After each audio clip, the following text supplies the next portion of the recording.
안녕하세요. 책 읽어주는 남자 채널 북스입니다. 오늘 소개해드릴 책은 생텍쥐 페리의 미소라는 책이고요. 저자는 이길원, 출판은 윙스팬입니다. 책 속에 길이 있다 라는 말이 있습니다. 아주 폭넓게 사용되는 문장인데 사실 출처가 명확하게 밝혀져 있지는 않습니다. 독서와 관련된 중국의 문헌 중에 비슷한 문장들이 있기는 하지만 조금씩 다르게 표현이 되어 있습니다. 특별히 어느 나라의 격언이라거나 누가 한 이야기라는 것인지 이런 출처가 정확히 밝혀져 있지는 않습니다. 그럼에도 불구하고 전 세계적으로 폭넓게 사용되고 있는 말입니다. 아마도 그 이유는 누구든지 들으면 공감할 수 있는 이야기이기 때문이 아닐까 싶습니다. 마치 수백, 수천 년간 고전 문학이든 고전 인문학이든 고전이 명맥을 유지하며 전해질 수 있는 이유라고 생각이 됩니다. 동일한 이유죠. 시대와 인종, 국가와 문화를 뛰어넘어서 인간이라면 누구나 공감할 수 있는 이야기이기 때문이다 라고 생각이 됩니다. 책은 인류가 대대로 남긴 사유와 지혜의 유산입니다. 그 축적된 노하우가 담긴 것이 책이니까 그 안에서 우리 인생의 문제에 대한 해법과 나아갈 길을 찾을 수 있는 건 어쩌면 당연하다라고 할 수 있습니다. 이 책 생텍쥐 페리의 미소는 이런 독서와 사색에 대한 이야기가 가득 담긴 책이다. 이렇게 정의해보고 싶습니다. 인생을 살아가는 데에 필요한 지혜를 얻는 그런 방법에는 여러 가지가 있을 수 있습니다. 정보의 바다를 넘어 홍수의 시대라고 할 수 있는 오늘날에는 유튜브나 인터넷에서 필요한 정보와 지식을 얻는 것이 아주 손쉬운 일이 되었습니다. 인공지능의 발달로 단순한 정보와 지식을 넘어서 좀 더 고차원적인 이런 도움도 얻을 수 있게 되었습니다. 그럼에도 불구하고 어떻게 살아가야 하는가 하는 이런 근원적인 질문에 대한 답을 얻기는 쉽지 않습니다. 여전히 인류가 지식을 넘어 삶의 지혜와 통찰을 얻을 수 있는 곳은 아마도 책이 아닐까 싶습니다. 이 책 생텍쥐 페리의 미소는 수많은 책들을 포함한 문학과 문화, 예술을 키워드로 글이 쓰여져 있어서 아주 흥미롭습니다. 저자의 폭넓은 독서 경험과 40여 년에 걸친 시 창작 활동이 고스란히 묻어있는 책이라고 할 수 있습니다. 이미 이렇게 소개되는 인용되는 작품들 중에 이미 읽었던 것들은 반갑기도 하고 또 공감도 가고 그래서 재미있고 아직 안 읽어본 작품들 그런 책들은 꼭 읽어보고 싶다 이런 마음이 들어서 또 재미있습니다. 단순한 정보나 지식을 제공하는 것이 아니라 삶을 넓고 깊게 들여다보게 하는 지혜와 고찰이 담겨 있어서 좋습니다. 인터넷에서 검색해서 찾아내는 그런 단편적인 지식과는 차원이 아주 다른 이야기입니다. 제가 읽으면서 그런 부분을 느꼈던 에피소드가 있는데 그 중에 좀 일부를 발췌해서 읽어봐 드리겠습니다. 톨스토이는 여행에서 돌아오는 길에 소년과의 약속을 지키기 위해 그 여관에 들렀다고 한다. 그런데 안에서는 울음소리가 들리는 것이 아닌가. 들어가 보니 톨스토이를 기다리던 소년이 급성 폐렴으로 방금 죽었다는 것이다. 죽는 날까지 소년은 아저씨 언제 오느냐고 묻고 또 묻고 했다는 것이다. 톨스토이는 생각했다. 그때 내가 그 가방을 소년에게 주었더라면 비록 죽더라도 그간 얼마나 행복했을까 하고 그때 가방을 주지 못한 것을 깊이 후회했다고 한다. 그 경험을 바탕으로 소설을 쓰며 사랑에 대한 명구를 남겼다. 사랑은 유예하는 것이 아니다. 사랑해야겠다고 느끼는 순간 바로 사랑해야 한다. 사랑을 내일로 미루지 마라. 바로 지금 사랑을 나누어야 한다. 네, 이런 부분입니다. 이런 톨스토이의 에피소드인데 여행을 가는 길에 그 자기의 가죽 가방을 너무 갖고 싶어하는 그 어떤 소년을 보고 아, 내가 여행 갔다 오는 길에 너한테 줄게. 그러고 여행을 떠난 거죠. 그러고 이제 돌아오는 길에 다시 그 여관에 들렀던 그런 이야기입니다. 어, 이렇게 이 책, 이 생텍쥐페리의 미소에는 삶을 밝혀주는 지혜와 교훈의 이야기들이 가득합니다. 하지만 그 방식이 삶의 소중한 지혜와 통찰들을 막 주면서 이렇게 살아라, 이렇게 살아야 한다 라고 직접적으로 이야기하지 않습니다. 문학 속의 구절들을 인용하고 아주 가슴 깊숙이 와닿는 그런 비유와 이야기들로 풀어가고 있습니다. 그래서 읽다 보면 자연스럽게 마음이 움직이고 지혜가 생기는 그런 책입니다. 이 책의 제목인 생텍쥐페리의 미소도 이 책의 한 꼭지의 제목입니다. 작가인 생텍쥐페리가 2차 대전 중 비행기 조종사로 참전을 했다가 포로가 된 경험을 바탕으로 어떤 단편을 썼습니다. 그게 바로 미소라는 제목의 작품이고요. 그래서 고기에 얽힌 에피소드, 포로로 잡혀서 처형당할 위기에서 한 번의 미소로 생명을 구하게 된 이런 아주 인상적인 이야기인데 이제 그 에피소드가 한 꼭지로 실려 있고 이 책의 제목이기도 한 겁니다. 이렇게 다양한 문학과 에피소드를 통해서 인생의 편견과 선입견을 갖지 말자. 삶은 자신이 생각하는 대로 이루어진다. 미리 한계를 정하는 순간 그 선은 넘을 수 없는 그런 선이 되어버린다. 그 선을 긋는 것은 다른 사람들이 아닌 바로 자기 자신이다. 이런 보석 같은 지혜와 명철을 주는 그런 책입니다. 저는 개인적으로도 이 책에 나온 이야기 중에서 이건 좀 소개를 드리고 싶다 했던 것들이 너무 많았는데 그 중에서 인상적이었던 것 중에 하나가 어릴 적부터 천재 소리를 듣던 세계적인 수학자 가우스의 일화가 있습니다. 대학 시절에 교수가 내준 3개의 수학 문제, 숙제죠. 3개의 수학 문제 중에 2개를 2시간 만에 후루룩 풀어버리고 근데 나머지 한 문제가 안 풀리는 겁니다. 천재적인 자기도 자기의 능력을 알고 있는데 그런데 그 문제를 왜 이렇게 어렵지? 그리고 밤을 새면서 끙끙 풀어냈습니다. 그리고 나는 아직 이 정도밖에 안 되는구나. 이 문제를 푸는데 밤을 새야지나 되는 그렇게 본인의 실력에 좌절했다는 이야기입니다. 그런데 사실 이 문제에는 놀라운 비밀이 숨어 있었습니다. 제가 본문 중에서 그 부분을 발췌해서 읽어봐 드리겠습니다. 학교에 간 그는 풀이 죽은 채 교수님에게 말했다. 교수님이 주신 3번째 문제 푸느라 밤을 새웠어요. 교수는 과제를 보고 깜짝 놀라 떨리는 목소리로 물었다. 이걸 정말 네가 풀었다고? 네, 그런데 이 한 문제를 푸느라 밤을 새웠어요. 이것은 2000년 동안 아무도 풀지 못했던 문제라는 것을 아니? 아르키메데스나 아이작 뉴턴도 풀지 못했던 문제다. 네가 하룻밤 만에 풀었다니 믿기지가 않는다. 너는 정말 천재다. 라는 이야기입니다. 그 가우스가 2000년 동안 그 역사적인 위인들도 풀지 못했던 문제를 하룻밤 만에 풀어낸 건데 자신은 그 내용을 몰랐던 거죠. 그래서 난 이 정도밖에 안 되는구나 라고 좌절했는데 만약에 가우스가 이런 사실을 처음부터 알고 문제를 접근했다면 풀 수 있었을까요? 네, 이런 이야기입니다. 자신한테 한계를 그어버렸겠죠. 이거는 못 푸는 문제야. 아무도 풀 수 없는, 누구도 풀지 못한 문제야. 라고 시작을 했다면 풀지 못했을 수도 있다. 네, 이런 이야기입니다. 한계를 정하지 말자라는 거죠. 이렇게 이 책 생텍쥐페리의 미소는 삶의 교훈과 지혜를 주는 책입니다. 하지만 또 다양한 에피소드와 이런 전해오는 이야기, 실전 인물들의 성공담, 또 전문적인 용어에 대한 설명 이런 것들이 실려 있어서 실제로도 읽고 나면 그 지혜뿐만 아니라 상식적으로도 아주 박학다식해지는 그런 책이기도 합니다.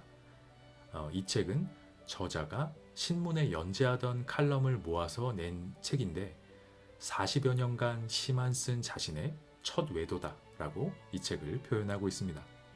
그래서 이런 구성이라 책을 꼭 처음처럼 차례대로 읽지 않아도 한 편 한 편의 꼭지가 독립적으로 재미있고 의미가 있습니다. 한 편씩 실은 칼럼이기 때문에 그래서 한 번에 읽지 않고 끊어 읽기에도 참 좋다. 이렇게 소개드릴 수 있고요. 게다가 이런 이야기들은 그 이야기 자체로 재미가 있습니다. 앞에서도 이야기를 드렸지만 다른 사람들에게 이야기해주고 싶을 만큼 재미있고 또 지적인 욕구를 충족시키는 이야기들이 아주 많이 실려 있습니다. 여러 에피소드들을 제가 소개를 드렸지만 이 밖에도 정말 빠져들어서 읽게 하는 재미있는 꼭지가 많이 있습니다. 이런 이야기들이 가득한 책이라 꼭 한번 읽어보시기를 추천드립니다.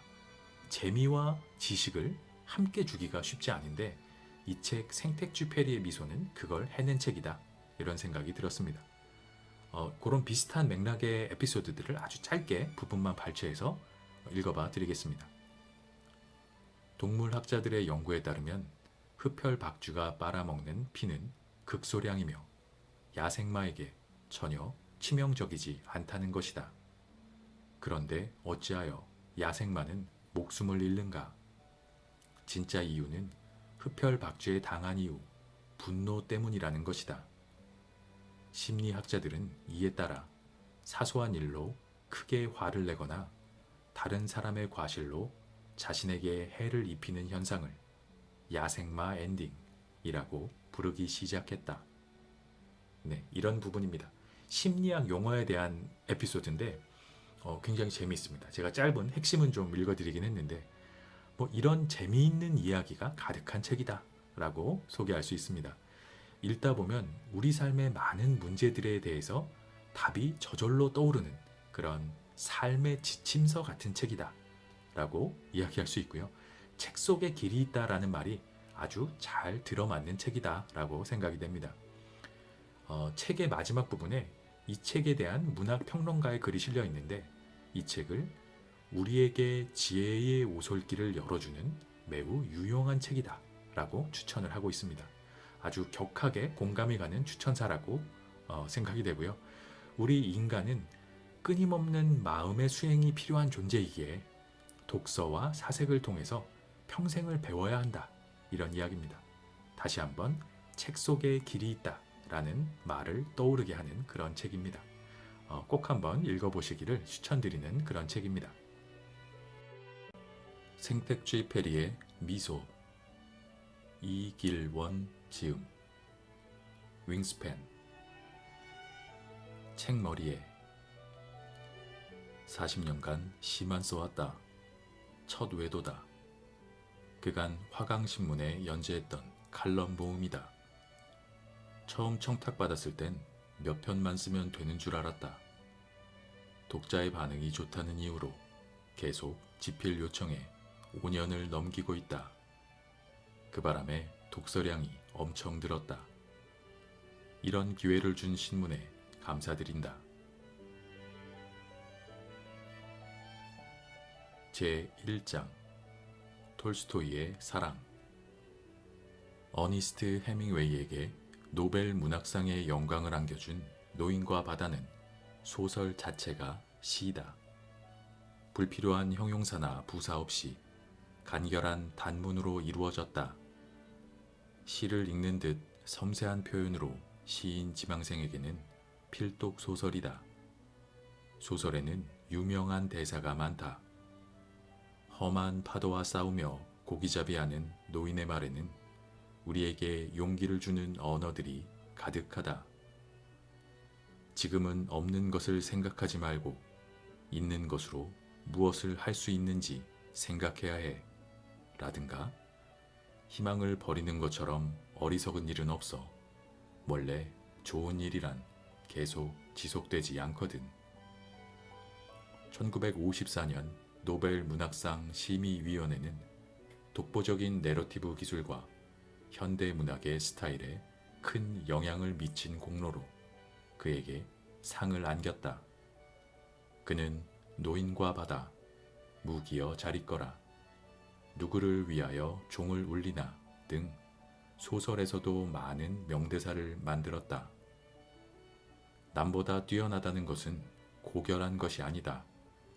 진정한 고결함은 그 전의 자신보다 더 뛰어난 것이다. 사람에 따라 능력에는 차이가 있다. 자기 능력을 무시하고 남과 비교하면 안 된다. 태양은 다시 떠오른다 해서 태양은 매일매일 떠오른다. 실패하는 사람들 대부분은 바로 자기 불신 때문이다. 라는 말도 해밍웨이의 언어다. 살면서 일어난 어렵고 고난에 찬 일도 내일은 또다시 태양이 떠오른다. 라는 말 속에 절망을 딛고 일어설 수 있는 희망을 담고 있다. 행복에 관해서도 해밍웨이는 이렇게 말했다. 타인의 행복이 나의 행복이 될 수 있다. 타인의 불행이 나의 불행이 될 수도 있다. 행복은 멀리 있는 것이 아니다. 손이 닿는 가까운 곳에 있다. 행복을 가꾸는 것은 자기 손에 닿은 곳에서 꽃밭을 만드는 것이다. 카피라이터 겸 작가인 케이트 카나리는 이를 정리해 해밍웨이의 법칙이라 말했다. 이 해밍웨이의 법칙은 미국의 어느 인문학 대학 교수가 심리학 강의 시간에 실험으로 보여준 예가 있다. 교수는 학생들에게 풍선을 하나씩 나누어주며 그 속에 자기 이름을 써놓고 바람을 불어 빵빵하게 채워 천장으로 날려보내라고 했다. 한참이 지난 다음 교수는 5분 이내에 자기의 이름이 들어있는 풍선을 찾아보라 했다. 학생들은 자신의 풍선을 찾으려 부딪히고 밀치며 교실은 아수라장이 되었다. 5분이 지났지만 자신의 이름이 들어있는 풍선을 단 한 사람도 찾지 못했다. 교수는 이번에는 아무 풍선이나 잡아 그 속에 넣어둔 이름을 보고 그 주인을 찾아주도록 하였다. 순식간에 모두 자기 이름이 들어있는 풍선을 하나씩 받을 수 있었다. 교수는 학생들에게 말했다. 지금 실험한 자기 풍선 찾기는 우리 삶과 똑같습니다. 사람들은 필사적으로 행복을 찾아다니지만 행복이 어디 있는지 헤매고만 있습니다. 행복은 다른 사람의 행복과 함께 있습니다. 다른 사람의 풍선을 찾아주듯 그들에게 행복을 나누어 주십시오. 그러면 여러분도 행복을 누리게 될 것입니다. 바로 이것이 해밍웨이의 법칙이다. 행복은 무지개 머무는 먼 곳에 환상처럼 있는 것이 아니다. 해밍웨이가 말하듯 바로 내 손안에 작은 꽃밭을 가꾸는 일이다. 바로 앞에 있는 사람의 행복이 내 행복의 길이고 희망의 꽃밭이다. 함께하는 아내나 남편, 앞에 있는 자녀, 주변의 친지들, 그들이 행복해야 나도 행복해진다. 친구나 친지들을 만날 때 밥값을 잘 내는 친구가 있다. 꼭 경제적으로 여유가 있어서 그러는 것이 아니다. 앞에 있는 사람을 배려하는 생각 깊은 사람이다. 친구들이 즐거워하며 고맙게 생각하는 모습에서 자신도 행복을 느끼고 있다.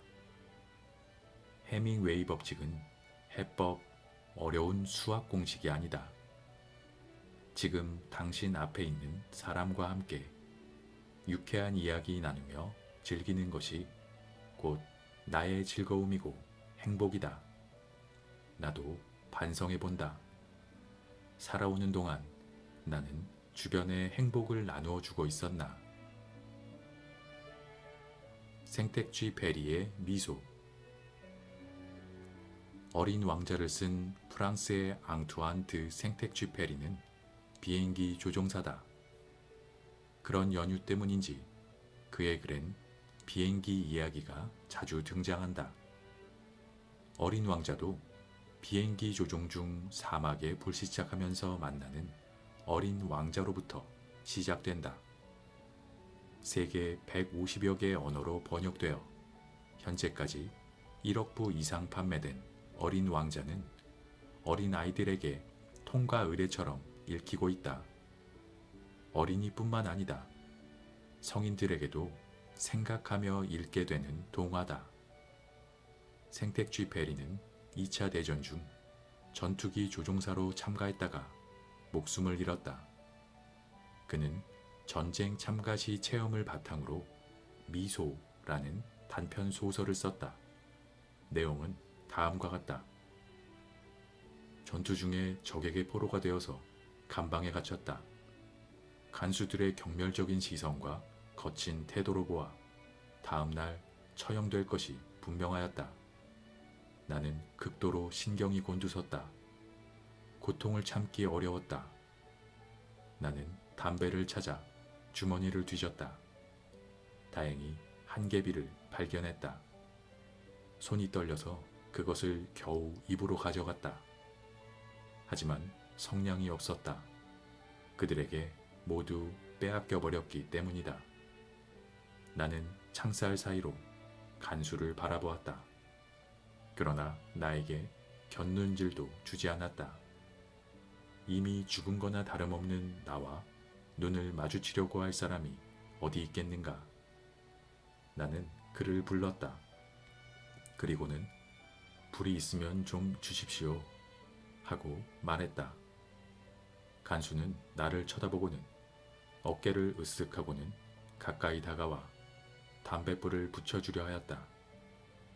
성냥을 켜는 사이 나와 그의 시선이 마주쳤다. 왜 그랬는지 모르지만 나는 무심코 그에게 미소를 지어 보였다. 내가 미소를 짓는 그 순간 우리 두 사람의 가슴 속에 불꽃이 점화된 것이다. 나의 미소가 창살을 넘어가 그의 입술에도 미소를 머금게 했다. 그는 담배에 불을 붙여준 후에도 자리를 떠나지 않고 내 눈을 바라보며 미소를 지었다. 나 또한 그에게 미소를 지으면서 그가 단지 간수가 아니라 하나의 살아있는 인간임을 깨달았다. 나를 바라보는 그의 시선 속에도 그러한 의미가 깃들어 있다는 것을 눈치챌 수 있었다. 그가 나에게 물었다. 자식이 있어? 그럼요, 있어요. 나는 대답하면서 얼른 지갑을 꺼내 나의 가족 사진을 보여주었다. 그 사람 역시 자기 아이들의 사진을 꺼내 보여주면서 앞으로의 계획과 자식들에 대한 희망 등을 얘기했다. 나는 눈물을 머금으며 다시는 가족을 만나지 못하게 될 것과 내 자식들이 성장해가는 모습을 지켜보지 못하게 될 것이 두렵다고 말했다. 그의 눈에도 눈물이 어른거리기 시작했다. 그는 갑자기 아무런 말도 없이 일어나 감옥문을 열었다. 그리고 조용히 나를 밖으로 끌어내었다.